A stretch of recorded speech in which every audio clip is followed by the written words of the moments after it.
Working together in a group can be a great experience for some people and a terrible one for others. You've probably realized by now that working in a group is pretty common in education. However, every group is not created equal, and some groups function better than others. That's part of the reason why many teachers promote cooperative learning instead. In cooperative learning, students work together in small groups to complete a structured task or goal. It is more than just working in a group, as group work alone does not guarantee cooperative learning. As you may have experienced, when students are simply required to work together, they are usually rewarded based on the success of the entire group. It is all too often the case that only some members of the group do all of the work. It cannot be said that all of the members are actually learning. On the other hand, in cooperative learning, members of the group are not only rewarded based on the success of the entire group, but are also individually accountable for their own work. The task or activity is structured in a way that requires the input and participation of every group member. As a result, all of the group members learn from each other. Cooperative learning is often confused with collaborative learning, but they are not the same thing. We'll discuss collaborative learning later in this lesson. An example of a very popular cooperative learning activity that teachers use is Jigsaw, where each student is required to research one section of the material and then teach it to the other members of the group. Just like a jigsaw puzzle, each piece or section is put together at the end, and only then does the entire picture make sense. For example, imagine you've been placed in a group that has been tasked with researching the life of Dr. Seuss. In Jigsaw, you and the members of your group would each be responsible for researching certain periods of his life. Let's say there are 4 members of your group. You are responsible for researching his childhood, and the other members of your group are responsible for other periods of his life. When you are finished with your individual research, you report what you've learned to the other members of your group. Once everyone is finished with their reports, you have a complete picture of his entire life. In this way, jigsaw activities are specifically structured so that the only access any member has to all of the information is through the work of other members. So, if you don't listen to someone in your group, you won't know the information and won't do well on the test that follows. As a cooperative learning activity, Jigsaw provides a very efficient way for students to learn. Cooperative learning also has a number of other advantages. For example, as they work together, students learn how to socialize, solve problems, and handle conflict. Additionally, learning to cooperate with others is vital for success later in life. Almost every company that a student will work for is likely to require them to work in a group at some point. As we discussed before, simply working in a group does not guarantee cooperative learning. There are 5 elements that define true cooperative learning in groups: face-to-face interaction, positive interdependence, individual accountability, collaborative skills, and group processing. Face-to-face interaction is a bit counterintuitive because it doesn't necessarily mean face-to-face as in person. It actually just refers to direct interaction. So it can be literally face-to-face, or it could be over the phone, on chat, via Skype, through email, etc. It's just referring to the fact that group members have to actually interact in order to cooperate.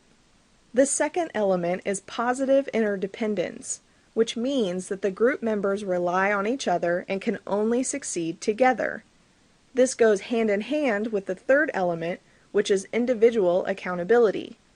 As an interdependent group, each individual is responsible for his or her work and can be held accountable for that work. The fourth element of cooperative learning is collaborative skills. The group members must be able to work together, but the ability to do so doesn't always come naturally. Sometimes these skills need to be taught. And the final element is group processing, which refers to the fact that the group needs to monitor itself to ensure that the group as a whole is working together effectively. We already discussed Jigsaw as an example of a cooperative learning activity, but it is not the only one. You'll want to be familiar with at least two others, Jigsaw 2 and reciprocal teaching. As you can imagine, Jigsaw 2 is extremely similar to the original Jigsaw method. Just like Jigsaw, members of the group are assigned separate pieces of the topic. But in this second version, individuals from different groups that have the same piece then become their own temporary group in order to help each other become experts on that particular topic.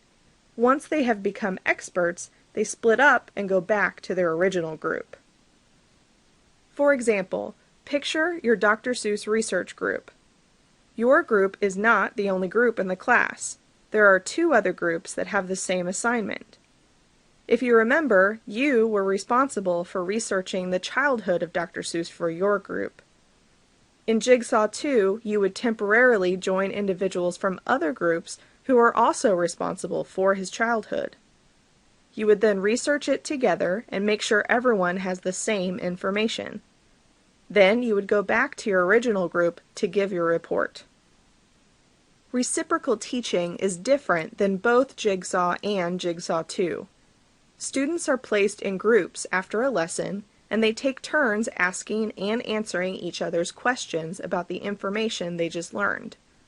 This is typically used as a method of reviewing for a test, and it's quite effective. A learning construct that is extremely similar to cooperative learning is collaborative learning. In collaborative learning, students complete a task or goal by working together as a true team. It's easy to confuse cooperative learning and collaborative learning, and they are frequently used interchangeably. This confusion is understandable since both involve a group of students working together to complete a certain task or goal.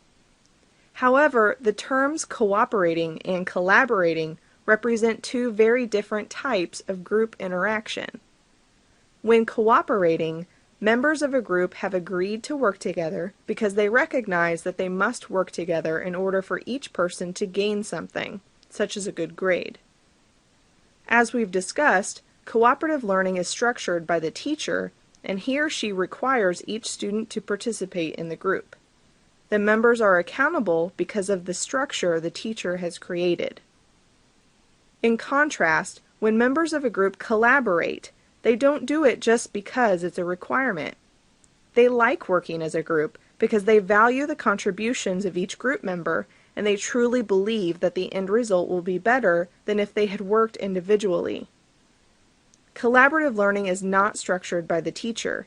Instead, the group truly functions as a team. They share authority, accept personal responsibility, and hold each other accountable for their work. It's also important to note that collaborative learning is not the same as collaborative instruction, which we discussed in another lesson. Collaborative instruction is when two or more teachers work together to plan, teach, and monitor a class. Collaborative learning is when students choose to work together as a team to accomplish the learning task or goal. In summary, cooperative learning is more than simply working in a group. It involves working together towards a common goal or task in an activity that is structured so that every member of the group participates. Cooperative learning teaches students to work together and also improves social skills, problem-solving ability, and conflict resolution. There are several learning activities that teachers use to promote cooperative learning, including Jigsaw, Jigsaw 2, and reciprocal teaching. The elements required during any activity to qualify as true cooperative learning are face-to-face interaction, positive interdependence, individual accountability, collaborative skills, and group processing. Cooperative learning is often confused with collaborative learning, but the two represent very different types of group interaction. Members of cooperative learning groups participate because they are required to do so, and they are held individually accountable because of the teacher. On the other hand, members of collaborative learning groups enjoy working together because they value each person's contribution. They work together voluntarily and hold themselves individually accountable because they share authority and have a high level of respect for each other.